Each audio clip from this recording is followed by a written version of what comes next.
So hello guys, welcome back to another video. तो आज मेरा बहुत ज़्यादा दिमाग ख़राब हो गया है और दिमाग ख़राब क्यों हुआ है अगर आप जानेंगे तो आप भी हंसेंगे। तो बताता हूँ कि दिमाग ख़राब क्यों हुआ है। तो देखिए, जो आज अपना टॉपिक था वो था अध्ययन ऊपर का सिद्धांत। ठीक है, फिजिक्स में जो मैंने 50 मोस्ट इंपॉर्टेंट टॉपिक जो दिए थे उसमें जो क्वेश्चन नंबर दूसरा बताना दूसरा ऐसा है, दूसरा पता नहीं तीसरा है, अध्ययन ऊपर का सिद्धांत क्रम से हम सॉल्व कराते चल रहे हैं। तो जो आज जब मैं वीडियो सॉल्व इसकी जो वीडियो शूट कर रहा था तो मैंने क्या किया, मोबाइल रख दिया, वीडियो को प्ले ही नहीं किया। सॉल्व करना स्टार्ट कर दिया, पूरा बढ़िया एकदम प्रॉपर तरीके से सॉल्व कर रहे हैं भाई, वीडियो प्ले किया ही नहीं। और जब एंड में 15-17 मिनट बाद जब देखा तो वीडियो रिकॉर्ड ही नहीं हुआ उसमें। मेरा पूरा दिमाग ख़राब हो गया गाइस, इतनी मेहनत लगी वीडियो रिकॉर्ड करने में और देखा तो वीडियो रिकॉर्ड ही नहीं हुआ। ठीक है, बहुत ज़्यादा दुख हुआ मेरे को। फिर मैंने आपको दोबारा मेहनत की, दोबारा वीडियो शूट की, लेकिन आपको पूरा प्रॉपर तरीके से अपने टॉपिक की ओर। सो गाइस, आज देखिए बहुत बड़ी मिस्टेक हो गई है। मिस्टेक क्या हुई है कि मैंने वीडियो बनाना तो स्टार्ट कर दिया लेकिन वीडियो को प्ले करना ही भूल गया। और भाई एंड में जाकर देख रहे हैं 17-18 मिनट मेहनत करी हमने, 17-18 मिनट बाद क्या देखते हैं कि पूरा का पूरा छाप दिया और वीडियो बनी नहीं। बड़ा दुख हुआ गाइस, डबल मेहनत करनी पड़ रही है, लेकिन मेहनत की भरपाई भी करनी पड़ेगी। आपको वीडियो तो प्रोवाइड कराना था, ठीक है, तो बहुत ज़्यादा मेहनत लग गई। देखिए मैंने पूरा का पूरा छाप दिया ये, और मुझे ध्यान नहीं रहा, बिल्कुल भी ध्यान से उतर गया। पता नहीं कैसे मैंने बटन दबाया था, पता नहीं दबा नहीं, पता नहीं क्या हुआ, थोड़ा ध्यान से मैंने देखा भी नहीं और पूरा का पूरा ऐसे ही छप गया। बट कोई नहीं, चलिए स्टार्ट करते हैं। ठीक है, मैं आपको बहुत अच्छे से समझा दूंगा, इसका भी कोई टेंशन लेने की जरूरत नहीं है। ठीक है, तो देखिए अभी तक हमने क्या पढ़ा था कि दो आवेश अगर हमारे पास हैं तो उसके बीच में अगर बल लग रहा है तो हम कूलॉम के नियम से आसानी से निकाल लेते। लेकिन यहाँ पे क्या है कि अगर एक ही आवेश पर बहुत सारे आवेश बल लगा रहे हैं, ठीक है, तो उनके बीच में बल निकालने के लिए हमें कूलॉम के नियम के साथ साथ अध्यारोपण का सिद्धांत भी पढ़ना पड़ता है। तो अध्यारोपण के सिद्धांत में दो बातें हैं, बहुत इजी तरीके से आपके दिमाग में फोटोकॉपी करने वाला हूँ। ठीक है क्या, जैसे मान लेते हैं एक आवेश अपने पास यहाँ पे Q1 आवेश है कोई, ठीक है, एक अपने पास यहाँ पे आवेश है कोई Q, ठीक है। तो मान लेते हैं ये जो Q1 आवेश है वो इस Q आवेश पर, ठीक है, Q आवेश पर वेक्टर F1 बल लगा रहा है। ठीक है, ये हमने मान लिया, वेक्टर F1 बल लगा रहा है और इसी के एक पास में आवेश है Q2, कोई Q2 आवेश है। तो क्या इस Q2 आवेश के कारण, इस Q2 आवेश के कारण इस बल पर कोई फर्क पड़ेगा? इस Q2 आवेश के कारण जो Q1 आवेश Q पे बल लगा रहा था F1, इसी के पास में एक हमने Q2 आवेश ले लिया, तो क्या इस बल पे कोई फर्क पड़ेगा? कोई भी फर्क नहीं पड़ेगा। यही बात कही गई थी पहले उसमें। ठीक है, अध्यारोपण के सिद्धांत में क्या कहा था, देखिए परिभाषा यहाँ लिखी हुई है, ये मैंने किया था सब, अभी आपको सब समझाऊंगा कि दो आवेशों के मध्य लगने वाला विद्युत बल अन्य आवेशों की उपस्थिति पर निर्भर नहीं करता। तो यहाँ पे वही चीज़ है कि दो आवेशों के बीच में जो बल लग रहा था F1 वो अन्य आवेशों की उपस्थिति पर निर्भर नहीं करता। चाहे इसके पास में आप जितने मर्जी आवेश ले लें, Q3 ले लें, Q4, Q5, Q6, पूरे को आप आवेशों से घेर दें, तब भी इस बल पे कोई भी फर्क नहीं पड़ेगा। ठीक है, यहाँ पे इसने साफ साफ बोल दिया है कि दो आवेशों के मध्य लगने वाला विद्युत बल अन्य आवेशों की उपस्थिति पर निर्भर नहीं करता है। ठीक है, दूसरी बात इसमें क्या कही गई है, दूसरी बात इसमें क्या कही गई है, दूसरी बात मान लेते हैं। अब ये जो Q2 जो आवेश है, इस Q आवेश पर F2 बल लगा रहा है वेक्टर, और जो एक Q3 आवेश ले लेते हैं हम यहाँ पे, तो जो ये Q3 आवेश है इस Q आवेश पर ही ये जो बल लगा रहा है वो लगा रहा है अपना F3 बल। ठीक है, तो इसमें क्या कहा गया था, दूसरी बात देखिए यहाँ पे कि किसी आवेश पर कई आवेशों द्वारा लगाया गया बल। तो ये एक आवेश अपने पास Q, इस पर कई आवेश बल लगा रहे हैं। देखिए 3 आवेश हैं, इस Q पर बल लगा रहे हैं, ठीक है, लगाया गया इस आवेश पर लगाया गया बल इस आवेश पर अन्य आवेशों द्वारा, इस आवेश पर अन्य आवेशों द्वारा अलग अलग लगाए गए बलों के सदिश योग के बराबर हो रहा है। तो देखिए यहाँ पे क्या ना क्या चाह रहा है, मान लेते हैं इस पे जो बल लग रहा है वो वेक्टर F लग रहा है। ठीक है, तो जो वेक्टर F होगा वो अपना होगा इन सभी आवेशों के द्वारा अलग अलग जो बल लगाया गया है उसके योगफल के बराबर।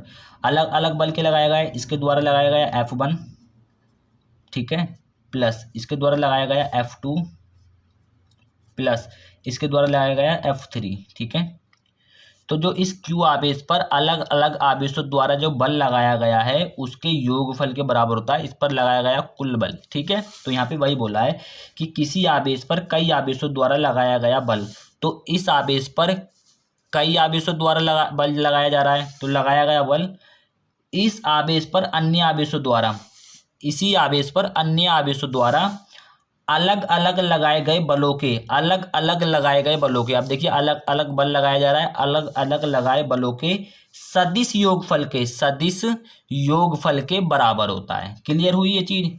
बताइए मुझे क्लियर हुई? अगर नहीं क्लियर हुई तो कमेंट सेक्शन ओपन है, मुझे बिल्कुल बिंदास आप बताइएगा कि सर समझ में नहीं आ रहा है। ठीक है, मुझे उम्मीद है क्लियर हो गया होगा। ठीक है, कि किसी आवेश पर कई आवेशों द्वारा लगाया गया बल इस आवेश पर अन्य आवेशों द्वारा लगाए गए बलों के अलग अलग सदिश योगफल के बराबर होता है। ठीक है, और दो आवेशों के मध्य लगने वाला बल विद्युत बल अन्य आवेशों पर उपस्थिति पर निर्भर नहीं करता। ये दो चीजें थी, इस पे दोनों चीज मैंने आपको इजीली क्लियर कर दी हैं। अब इस पे एक हम आंकिक प्रश्न देखेंगे। ठीक है, आंकिक प्रश्न भाई पूरा छप गया, आज बहुत बड़ी मिस्टेक हो गई है मुझसे। ठीक है, पता नहीं कहाँ से क्या हो गया, बड़ा दिमाग खराब हो गया मेरा भी।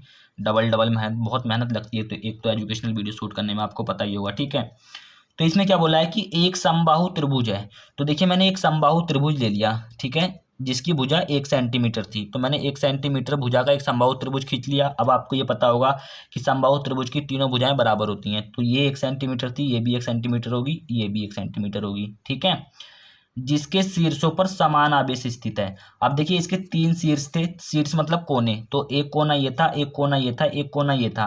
कह रहा है कि इसके शीर्षों पर समान आवेश स्थित है।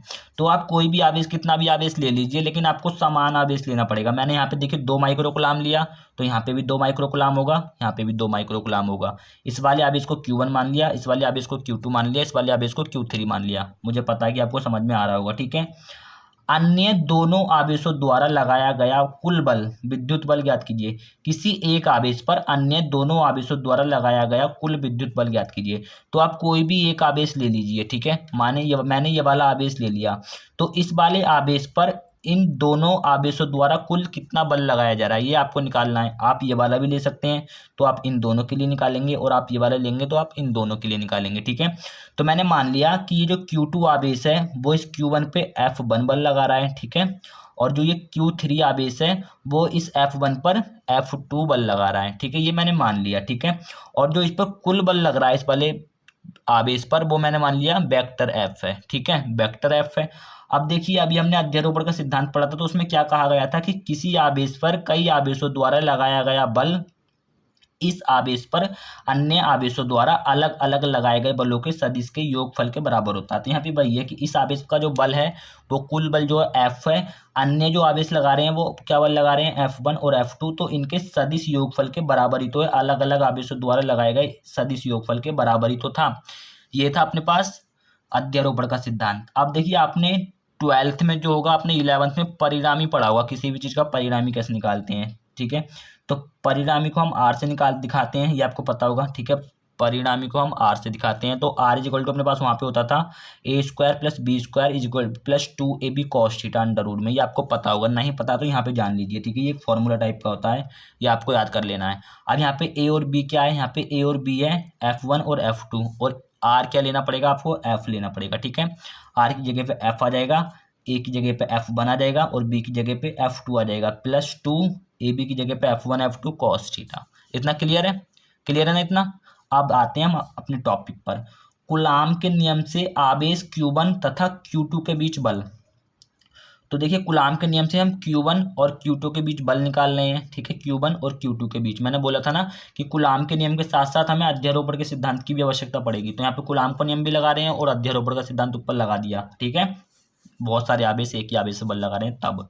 ठीक है, दो के बीच बल निकालेंगे तो आप तो कूलाम के नियम से आसानी से निकाल लेंगे, लेकिन बहुत सारे आवेश एक ही आवेश पर बल लगा रहे हैं, तो आपको वहां पे अध्यारोपण का सिद्धांत भी लगाना पड़ेगा और कूलाम का नियम भी। ठीक है, तो मैंने इन दोनों के बीच बल निकाला। ठीक है, इन दोनों के बीच मैंने बल निकाला, F1 मान लिया बल को, मैंने क्या मान लिया F1, इन दोनों के बीच जो बल निकालने हैं F1 मान लिया, is equal to 1/4 pi epsilon not Q1 Q2 upon R², ये होता है। ठीक है, R², इन दोनों के बीच की दूरी को मैंने R1 मान लिया। ठीक है, R1 का स्क्वायर मैंने कर लिया, तो F1 is equal to 1/4 pi epsilon not की जो वैल्यू होती है वो होती है 9 × 10⁹ ये मैंने आपको जब कूलाम का नियम पढ़ाया था तब मैंने आपको बताया था। ठीक है, याद होगा आपको।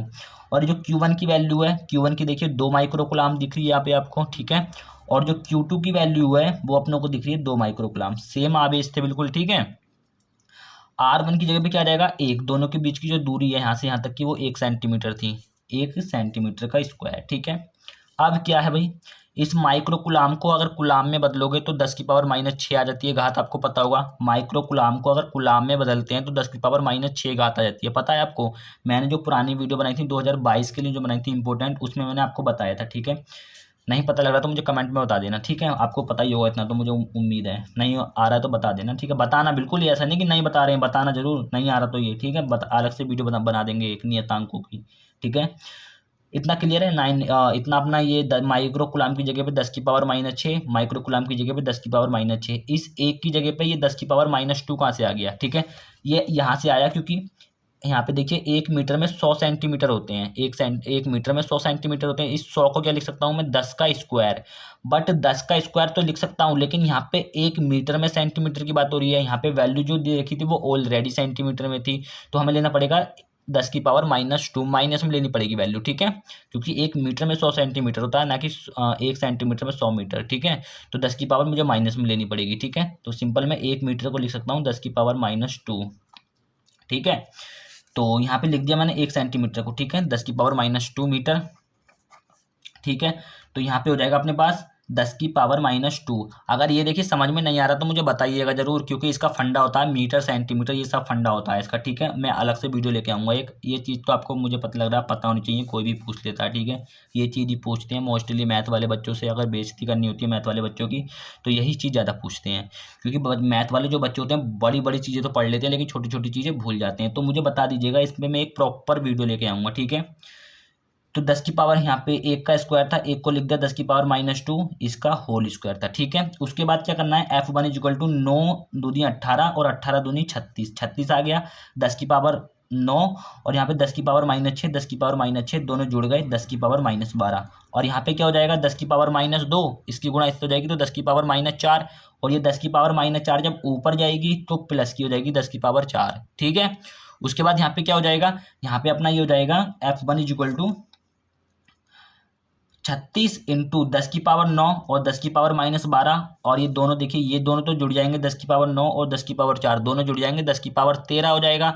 और जब 10 की पावर 13 ये हो जाएगा तो 10 की पावर 13 में से 10 की पावर 12 घटा देंगे, माइनस की है, तो 10 की पावर 1 बचेगी। 10 की पावर 1 का मतलब 10, इन दोनों की गुणा करेंगे तो 360। तो इन दोनों के जो बीच बल लग रहा है Q1 और Q2 के जो बीच बल लग रहा है वो लग रहा है अपना 360 न्यूटन का। कितने का, 360 न्यूटन का, ठीक है। अब मुझे F2 भी निकालना है, ठीक है। देखिए मैं यहीं पे कर देता हूँ F2 देखिए ये लिखा हुआ, अभी मैंने लिखा हुआ तो मैं भी भूल जाता हूँ, ठीक है। F2 कहाँ से आएगा ये मैं आपको समझा दूंगा, अभी 2 लाइन का ये। तो F2 देखिए, F2 360 कहाँ से आ गया भाई। अब देखिए यहाँ पे जब हमने इन दोनों के बीच में जो बल निकाला था तो सब कुछ समान था, सब कुछ बिल्कुल। देखिए यहाँ पे दूरी कितनी थी, 1 सेंटीमीटर, तो इन दोनों के बीच में दूरी कितनी है, 1 सेंटीमीटर। यहाँ पे कितना आवेश था, 2 माइक्रोकुलाम, यहाँ पे भी 2 माइक्रोकुलाम था, और यहाँ पे आवेश है 2 माइक्रोकुलाम, और इन दोनों के बीच में भी 2 माइक्रोकुलाम।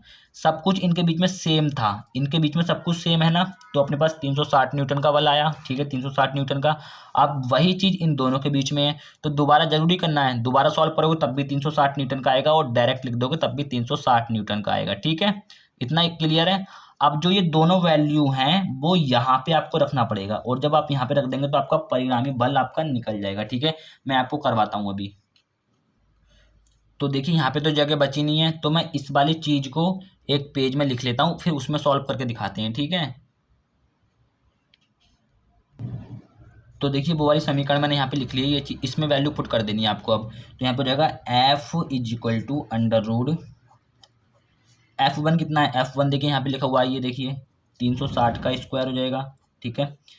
प्लस F2 कितना है, F2 भी अपने पास 360 है, तो यहाँ पे 360 का स्क्वायर, ठीक है। फिर प्लस 2 अपना ऐसे आ जाएगा इंटू F1 कितना है 360, इंटू F2 कितना है, F2 भी अपना 360 है, और इंटू कॉस थीटा। अब थीटा की जगह पे कितना आएगा, अभी हमने यहाँ पे पढ़ा था त्रिभुज में एंगल कितना था, 60 डिग्री था, सबका कोण 60 डिग्री था, थीटा कोण है ना, तो इस थीटा की जगह पे रख देंगे हम 60 डिग्री, ठीक है। तो यहाँ पे रखेंगे हम 60 डिग्री।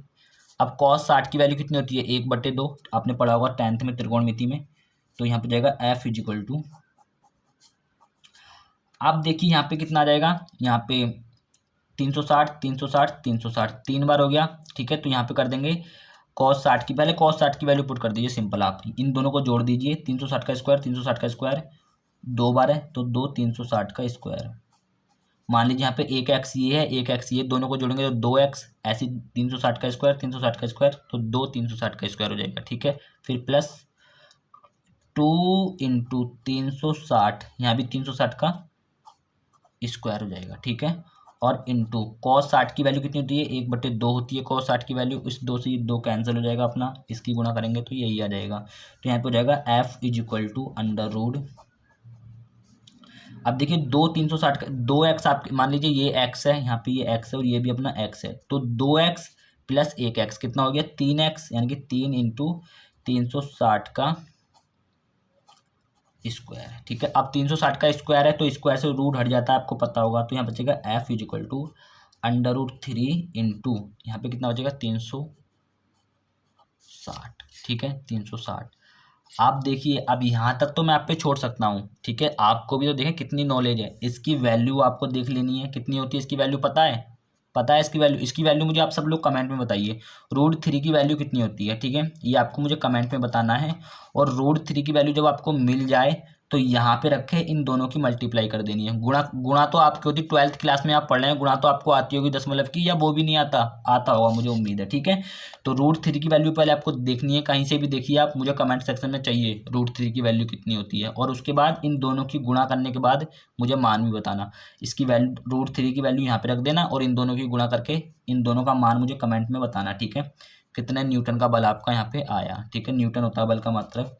तो यही था आज का टॉपिक जो कि मैंने मिस्टेक करके छोड़ दिया था और बहुत ज़्यादा दिक्कत मेरे को यहाँ पे पड़ गई, ठीक है। डबल मेहनत करनी पड़ गई और क्या हुआ, ठीक है। लेकिन भाई टॉपिक तो आपके लिए लेकर आना बहुत ज़रूरी था, ठीक है।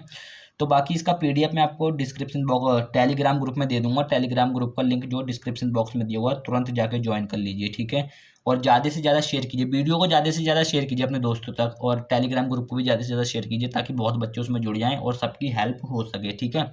मिलते हैं किसी नेक्स्ट वीडियो में, तब तक के लिए जय हिंद, वंदे मातरम, भारत माता की जय।